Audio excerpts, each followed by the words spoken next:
சென்னை சாந்தோமில் உள்ள பள்ளியில் நலம் காக்கும் ஸ்டாலின் திட்ட மருத்துவ முகாமை முதலமைச்சர் மு.க.ஸ்டாலின் தொடங்கி வைக்கிறாரு. மருத்துவ வசதிகள் குறைந்த ஊரக பகுதிகள், குடிசை பகுதிகள் உள்ளிட்டவற்றில் முன்னுரிமை அடிப்படையில் முகாம்கள் நடத்தப்பட உள்ளது. நலம் காக்கும் ஸ்டாலின் திட்டத்தில் தமிழ்நாடு முழுவதும் 1256 முகாம்கள் நடத்தப்படுது.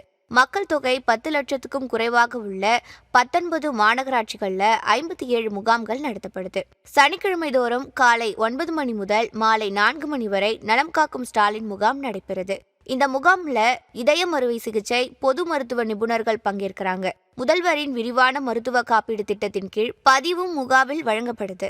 முகாம்ல அனைத்து பயனாளிகளுக்கும் கண், காது, மூக்கு மற்றும் பல் மருத்துவ சேவைகள் வழங்கப்படும்.